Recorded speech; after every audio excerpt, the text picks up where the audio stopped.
Welcome, everybody, to another episode of the Founder Insights podcast. My name is Dustin Betz. I'm the head of content at the Founder Institute, and I'm joined today in our studio by Mike Suprovici. Hello, everyone. As Dustin mentioned, my name is Mike.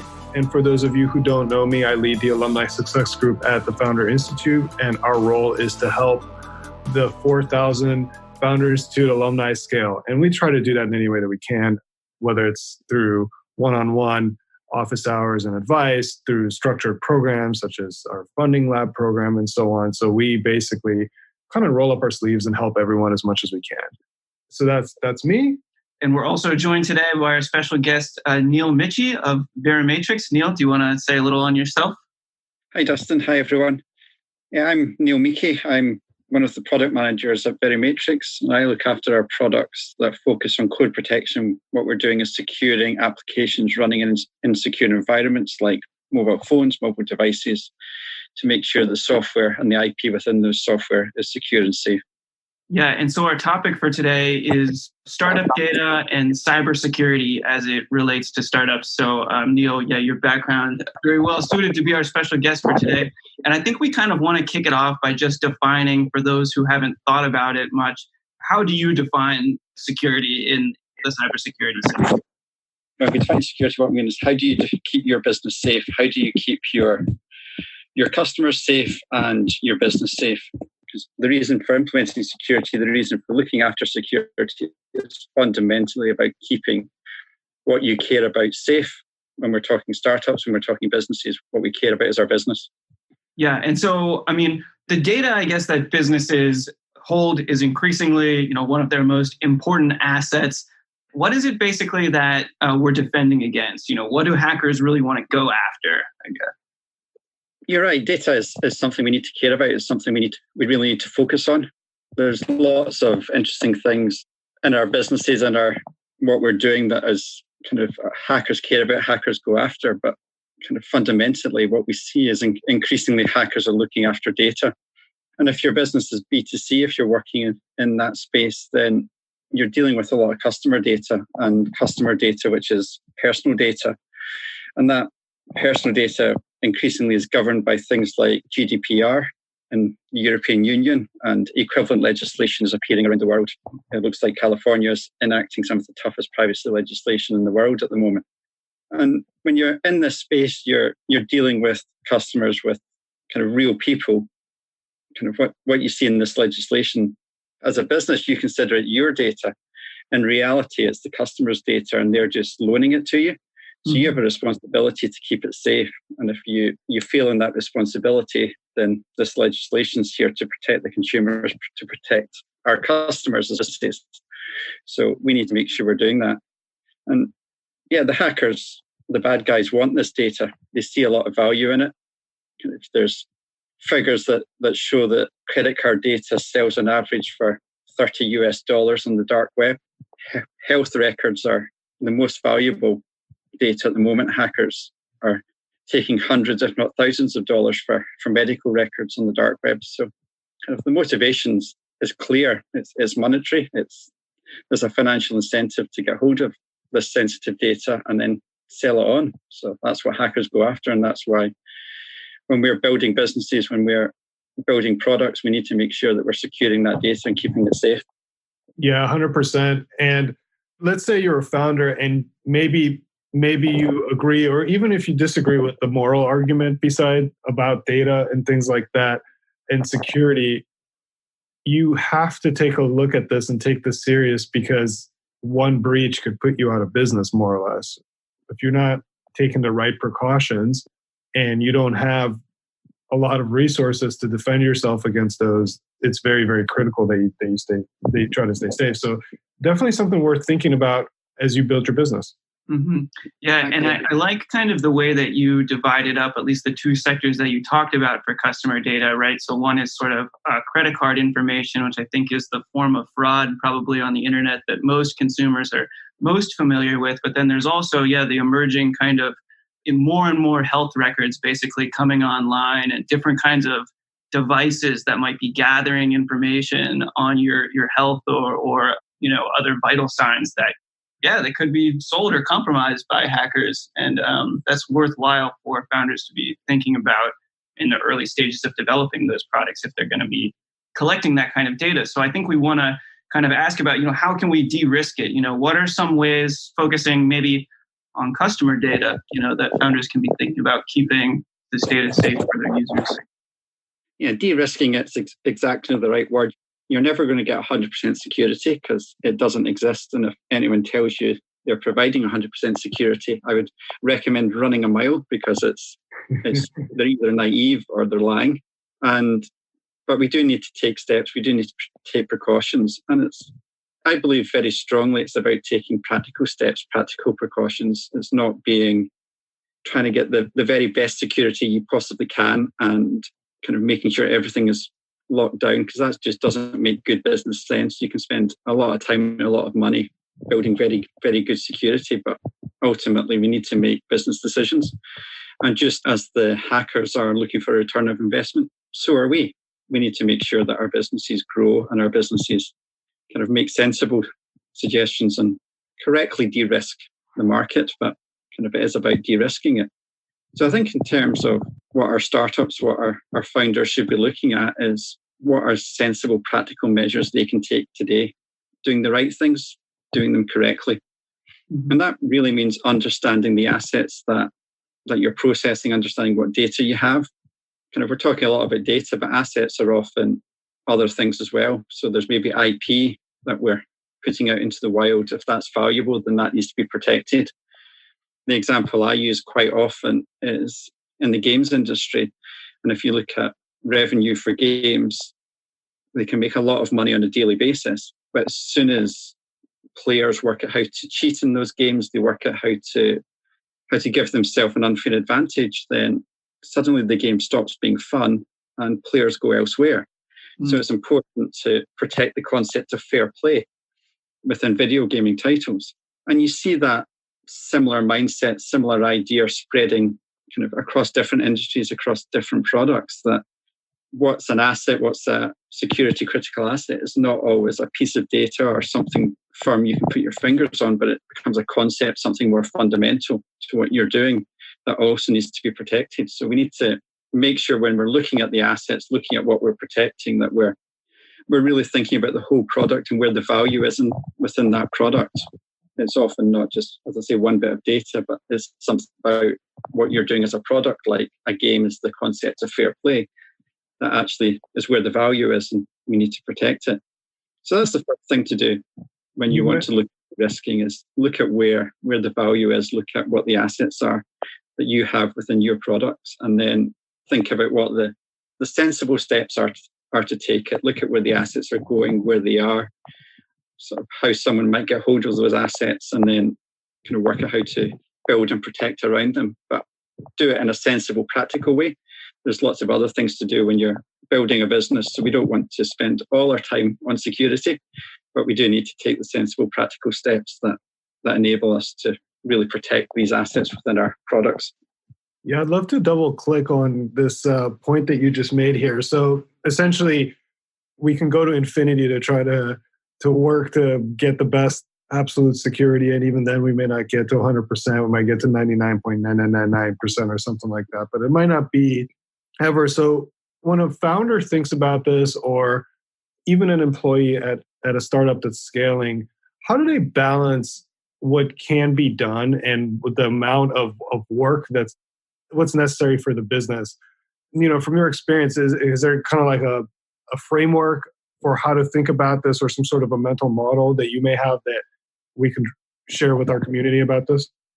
There's lots of frameworks out there. If you work with security labs, or you understand the security methodology and dive into that, there's lots of frameworks people put together to understand risk, to understand how you protect it, kind of how you build systems around them. They generally fundamentally work on the theory of identify your assets, identify the attack vectors of how someone would get to those assets, and then look at what perimeters you build on those assets, what protection you need to keep those assets safe. But I think I would almost argue that the most important thing when you're starting up is don't get in the mindset of I'm small, I'm not known, the attackers aren't interested in me, because that's fundamentally not true. You see it in lots of different mindsets of where criminals will pick on maybe the vulnerable, maybe those that aren't quite as aware, kind of more naive, or you may maybe see that kind of criminals will go after where they see the best return. And that's not always looking for the $1 billion return, but if they can very quickly get a small return, but do that easily, then lots of small returns quickly multiplies up. So kind of don't think just because it's small, it won't happen to me.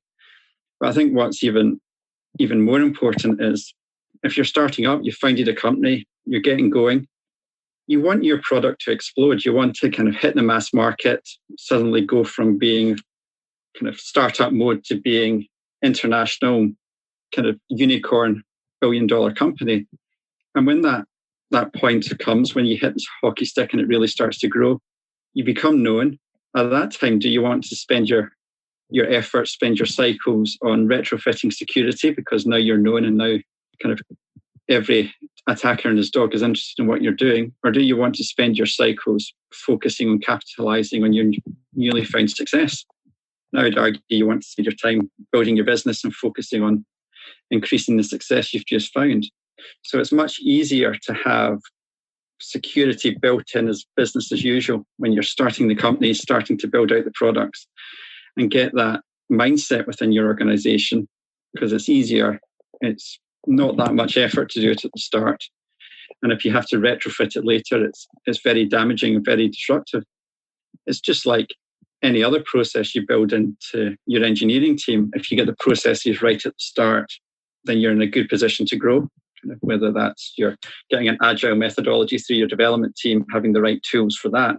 It's exactly the same with security. If you can build it into the mindset at the start, then it's just something that happens. It's something that's business as usual. And then you don't have to worry about it later because you're doing the right things from day one. We definitely want to identify these things that founders can think early on that will pay dividends for not having to think about them later. And one kind of question, I guess, related would be consumer data. Again, the trend is for more and more things to be moving towards the cloud. I guess if my customer data is stored in the cloud, which I think is something that startups are thinking about early on, this is probably like a consideration if they're looking at, they get some Amazon Web Service credits or something like that, and they're building kind of their back end. Are there special considerations that founders need to think about early on in cloud storage specifically? I think cloud storage or cloud generally gets a bad rep in terms of security. There's cloud services like Amazon, like Azure, are very powerful. They're very useful. They allow you to scale your business in a way that works for the businesses rather than having to invest in vast amounts of IT equipment very early. Even big businesses are increasingly moving towards cloud because it's just a nice way of doing things. It works well.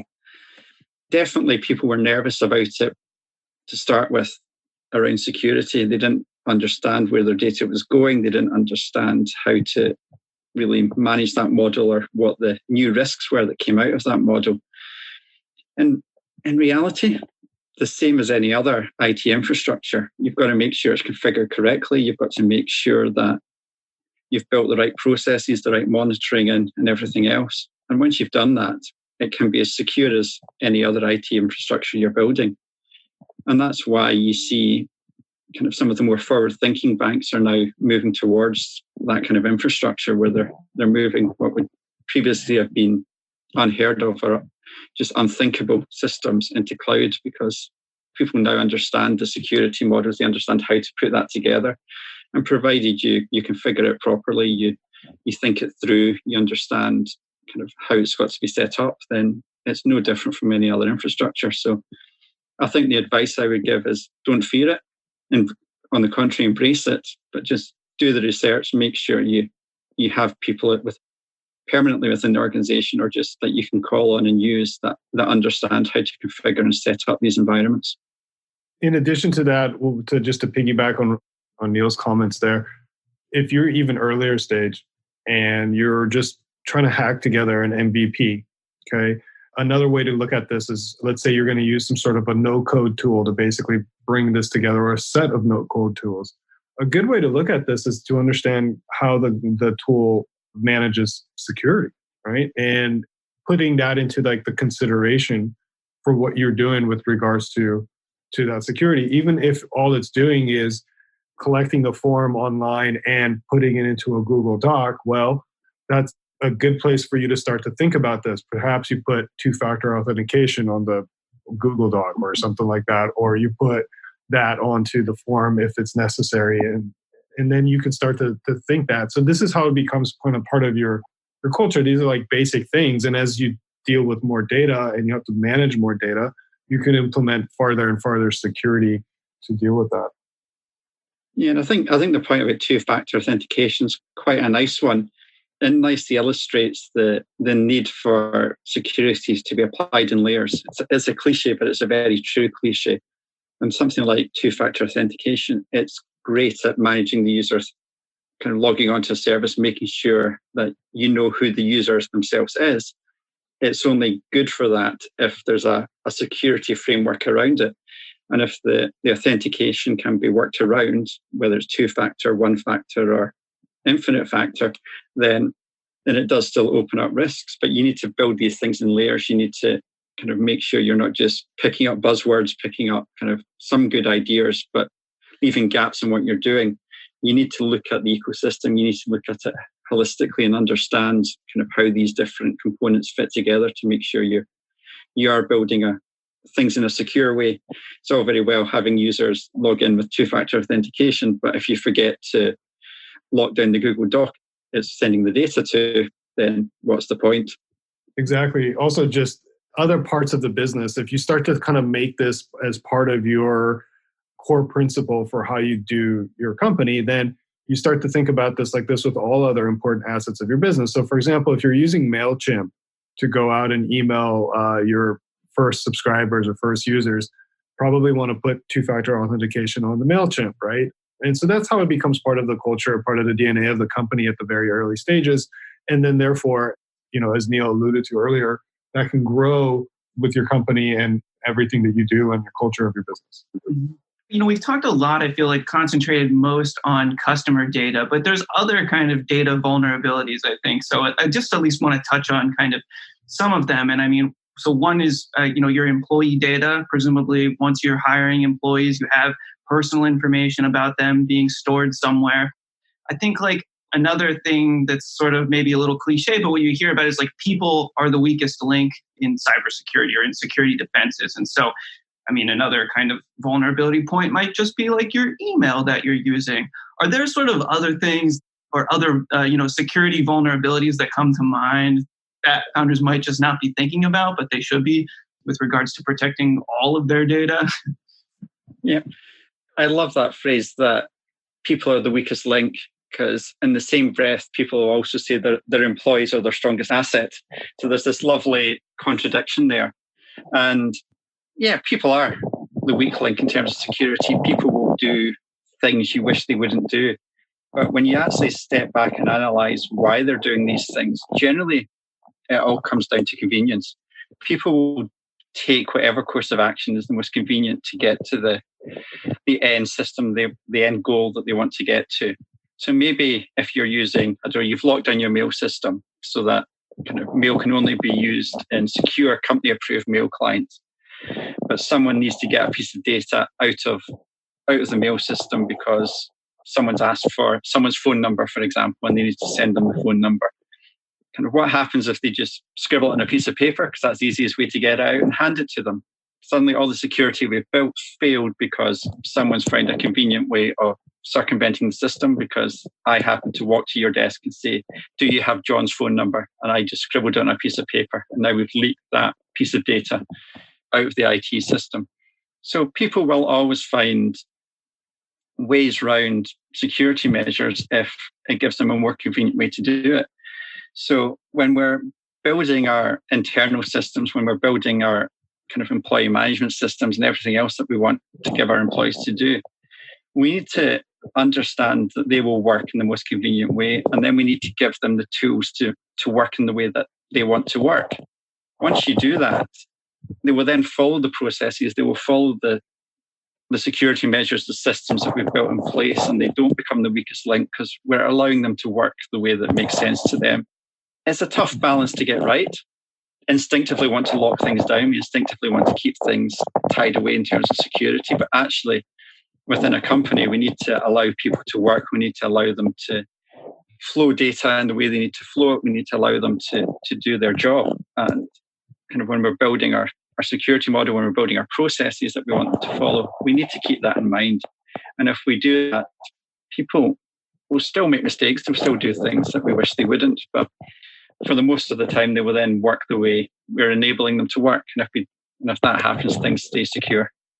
One of the things that you and Verimatrix specialize in is mobile. And I'd love to switch subjects a little bit more on mobile now, because these mobile devices have a lot of sensors and they're like listening, they're doing a lot of different things.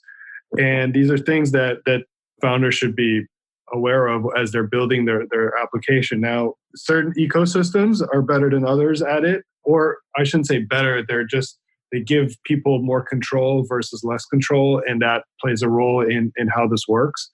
And, maybe from your perspective, what are some of the things that you've seen with regards to security? What are some like at-risk areas in particular with regards to mobile that are the most prominent from your experience, as well as from some of the companies that you've worked with? I think when it comes to mobile, what most people kind of, when you fail to recognize, that's where risk comes in.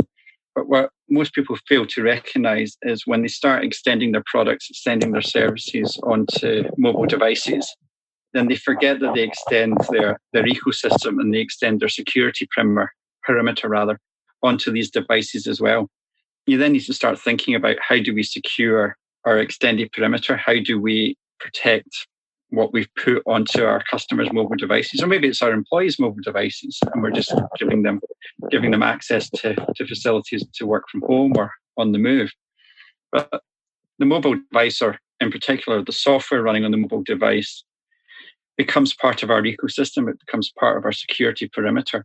And we need to make sure that we can't attack the wider company or the wider data system through this new extended perimeter. An example which we often use, and we've got examples of attacks being done this way, where the mobile application is there, it gathers data, it allows customers to access services. And from accessing services on the mobile device, the application then connects into our cloud infrastructure, which we were talking about a minute ago. It connects into the cloud infrastructure. But because we consider the mobile application part of the infrastructure, we give it trusted access into the cloud services. And then with trusted access, it can do things that maybe kind of you wouldn't want it to do or you wouldn't expect it to do.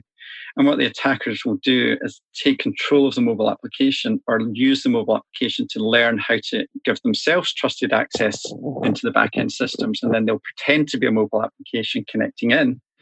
And from there, you've opened up yourself to vulnerability. So it's very important when building applications, putting services onto mobile devices, that you consider it part of your ecosystem, you consider it part of your security model. And you then look, how do you harden the application? How do you protect that application so attackers can't take control of it to use it for their own malicious needs? Attackers can't take all the sensitive data we've been talking about straight out of the application. If it's running, the application is running on the phone, it's processing data, just attach to the process and take out the data. Or kind of attackers will use the application as a learning tool. They'll learn how it's talking to the backend infrastructure, talking to the cloud services, and then use that learning to spoof an attack, to pretend to be a mobile application, but actually they're using it for ulterior motives. So these applications, fundamentally, they're quite soft. They're quite easy to go into, to reverse engineer, to understand what they're doing. And they're soft because they're software, and software is generally soft in whatever form it takes. Just normally we put it behind firewalls, we put it on servers. We don't have that luxury on a mobile device, and to some extent it doesn't matter which of the two big ecosystems we're playing in. There's still this vulnerability that's there in the applications that we don't want attackers to understand how they're working, because they'll use that against us. Can you talk about some of the differences between Android and the iOS ecosystem with regards to how to handle security, with what developers have to think about as well? in regards to when they potentially launch on one or the other or both? Yeah, and I think we'll see if you're launching a mobile service, a mobile application, you're more than likely to launch on both Android and iOS. It's increasingly hard to pick just one of the players in the ecosystem. You've got to work on both devices to reach your full potential, to reach your customer base. There's similarities and differences that an attacker needs, a developer needs to consider when looking at them. And the big thing that you see from the outside when you look in is iOS is a lockdown ecosystem. Apple tries to keep it as a walled garden. Kind of the only source of apps is the official Apple App Store. The devices are fairly locked down. It becomes harder and harder to jailbreak the devices, but there's still kind of this lockdown device, which is much more closed, much more restricted in what you can do on it. The Android side is a more open ecosystem. So that means there's less restrictions on what you can do. You can install applications from other sources. And we tend to get kind of in our North American or European view, we see Google Play as being the source of truth when it comes to applications. But when you go wider afield and you go around the rest of the world, actually you see other app stores, third-party app stores being quite popular. So you can't assume that Google is the source of truth when it comes to apps, but there is people installing apps from other app stores as well. So you see this open ecosystem with Android versus the lockdown ecosystem of Apple. And I think as a developer, the open ecosystem brings a lot of advantages because you've got more freedom to develop products, to build out your solution. But it also brings more fear, more scare stories, because you see stories of third-party app stores, people installing malware and things like that onto their phone. So that becomes, at least at a high level, it looks more scary and is more of a concern. We actually believe when you delve a bit deeper and you look at the real risks, kind of selling security, it's nice to be able to kind of find real stories, real examples of things that are happening in the wild. And when you look at what's really happening in the wild, what you see is similar risks across Android and iOS. And you see similar risks because of the way the attacks at scale that work against these applications. And most attacks at scale won't attack your version of an application installed or my version of an application installed, because that's a point attack. That's great for attacking you. It's great for attacking me. But as a criminal, I want to return on my investment, and I'm not going to get that just going after you or just going after me. I want to go after the install base. So the way to go after the install base is to find vulnerabilities within the code, to find something that I can use remotely, but attack lots and lots of installs of the application all simultaneously.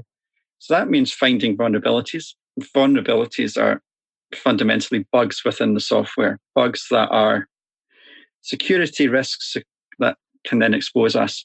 So there's kind of, on average, a mobile application has 50,000 lines of code, and that translates to, in the average mobile application, about 2,000 bugs within the software. Most are benign. Those that aren't, most are functional, but there will always be a few that are security impacting. Maybe they're a buffer that I can overflow from a remote message I send or something like that becomes security impacting within the application. And when an attacker identifies these security impacting bugs, they can then launch a mass attack against the install base. And that's what you see happening with some of the stories around WhatsApp recently. And there's many other examples against other applications. So if we go back to practical steps, practical measures that our developers, our founders can look at, they could try and squash every bug within their application. That's not going to happen. The reality is that's just an awful lot of effort, and we're again trying to stretch to infinity. The more practical measure is to make the code itself difficult to understand, difficult to analyze, so the attackers can't find the few security impacting bugs that are hidden within your code. So technologies like obfuscation can really give a strong advantage there to to our companies to make sure that the apps are secure, because we're obscuring the bugs. We're making it hard for the attackers to find the vulnerabilities. If they can't find the vulnerabilities, they can't exploit them. Interesting. Now, there's also a trend where developers are using tools like, say, React Native and things like that to kind of try to go cross-platform right off the bat versus just building natively, which means that you essentially have two code bases that you have to maintain. I would assume that that's a bigger security risk, maybe not, but I'd love to hear your thoughts on that. Is there something that that a founder that's basically wants to put together like a React Native app or something like that they have to think about versus, say, a native? And I'm saying this lightly because, all the React Native people are going to be getting after me for saying this, but, just versus building directly in the ecosystem, for example, for using Apple's products or something like that. Is there something that they should be thinking about, or is there any extra security risk or less security risk? What are your thoughts about that? Yeah, there's a definite trend to using technologies like React Native. You see it emerging over the last year or so. And these frameworks have existed for a while. There's been, if we go back far enough, there's things like PhoneGap that people were using. I think when we get to some of the more modern technologies like React Native, they actually start to create good applications, good user experiences, which is why they're starting to become popular. A trend I particularly like, partly because I saw some of the earlier cross-platform development tools and wasn't overly impressed by them. So I don't like it from my development hat on. But I also don't particularly like it with my security hat on. And the reason I don't like it with the security hat on is, take React Native, for example. The executable code is JavaScript, and that JavaScript gets bundled within the Android application or the iOS application. And then when your application starts up, the JavaScript gets loaded into a web view and is then interpreted and run on the application. It's just fine for building an application. It gives you benefits across platform and all the rest of it. The trouble is with an interpreted language like JavaScript, it's much, much harder to get security. When you're thinking about security, thinking about how to keep your code as safe as possible, then you want to get as close to the hardware it's executing on as possible. And the reason for that is we want to make sure people aren't changing, they aren't tampering your code. So your code is running as you intend it to run. It's good building security measures into code, but if someone can remove them, then that's a weakness, that's a vulnerability that we don't want. So if we can build in good anti-tamper, good integrity checking technology into the code, then we start to build trust into that code. We start to believe it's going to execute the way it's intended to execute. As you move away from the hardware and into interpreted languages or languages that are running on virtual machines, then this code goes through a translation stage and interpreted stage before it executes. And that interpreted stage is changing your code. It's changing the code from how it's delivered to how it executes. As such, it's a tamper. It's a change in the code. So if we want to guarantee the code is running as delivered, anything which changes it, whether maliciously or deliberately, is a problem. So interpreted language like JavaScript or kind of even Java itself, which are running on a virtual machine, they do pose security issues and security questions because they go through this tamper and you can't tell if the code's been deliberately tampered or accidentally tampered or maliciously tampered. Super interesting. Never thought about it that way. Can we talk a little bit, since we have such an expert on this, can we talk a little bit about encryption versus unencryption and your data? How should people think about encryption with regards to their data on a high level? At a high level, encryption is important. Kind of fundamentally, the internet wouldn't work, e-commerce wouldn't work if we didn't have encryption. It's a very smart technology, which I don't claim to understand all the details of how it goes together. The maths is incredible. Some of the stuff that cryptographers can do is truly impressive.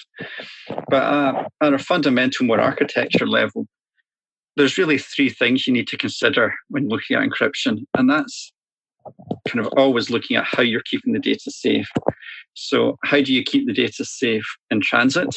So when you're moving it from one place to another, as in over the internet, you need to look at how you keep the data safe at rest. So that's when you're storing it. So kind of whether it's on the file system of a mobile phone, whether it's in your database in the cloud, how do you keep that data safe at rest? And the one that often gets forgotten is how do you also keep it safe at use? When you're processing that data, when you're using that data, how do you keep it safe? It's fine when you're behind a perimeter in your servers, you're on your cloud and you've got your firewalls there and you build a protection on around how you run the security so someone can't get in and see the algorithms running, see the cryptographic keys. You don't have that luxury when you're out in the wild, you're on a mobile phone. The encryption you're running, the algorithms you're running can be observed. And generally, the algorithms aren't too secret. We use well-known algorithms all the time, like AES. But what is secret and what is important is to keep your cryptographic keys safe. These are the secret to unlocking any cryptography. And when you're building your architecture, you need to think, where are those keys? Where are they stored? Are they safe? And if they're just sitting within your mobile application or they're sitting on a file system somewhere with no protection on them, then an attacker can take those keys and use them. So we talk about black box and white box cryptography. In a black box environment, your cryptography happens behind a secure boundary. So it could be on a server or it could be on the chip in your credit card, but there's that boundary that's built keeps the cryptographic keys safe and makes sure the processing at use is done in a secure environment. If you're doing the processing on a mobile phone or a small IoT device with no hardware security in it, then that's what we call a white box environment because it's open, it's easy for someone to see what's happening. If someone can see what's happening, then they can find the cryptographic keys that you're using. So then you need to use special forms of cryptography that we call white box cryptography. Those keys safe to keep them from being exposed to an attacker. It's fundamentally, the keys are what locks down the whole crypto architecture that you're building. Amazing. Before we wrap up here, and we're reaching here to the top of the hour, can you talk a little bit about Verimatrix, about ProtectMyApp, and how you work with startups and a little bit about what you do so that our community can potentially engage with you down the line? Yeah, of course. So Verimatrix is quite a large company. We work in kind of many different areas. The focus for me and kind of what I do is security, and security really underpins everything we do as a company. So whether it's the different vertical markets that we feed into, such as the media space or the payments finance space, but we always underpin it with good practical security. And when we're providing that security onto other companies, onto startups, onto people that want to use it, we believe very strongly that the security should be friendly. And when we say friendly, what we really mean is easy to use, easy to deploy. It goes back to the practical security, that we could build the best security in the world, but if our customers can't deploy it, there's no point. So we're always looking at how we make our security friendly, easy to deploy, easy to use, and empower our customers to use the security that's there, but also enable them to get on and do what they really want to do, which is build exciting products, compelling user experiences, and grow their businesses. So when it comes to ProtectMyApp, that was the driver behind what we were doing. We were looking at how do we take a mobile application, and we've got proven security that we've been providing to customers for 10 years. How do we take that proven security, but bundle it in a way which is super easy to apply, super easy to deploy? And that was really the birth of the ProtectMyApp idea, where we provide a cloud service. You sign up online, you upload your application to the service, so an Android APK and XE archive in the iOS world. And 5 minutes later, you get back a protected application, one that's secured from reverse engineering, secured from an attacker understanding what that app's doing and using it against the companies. The whole business model and everything else is equally designed to be friendly.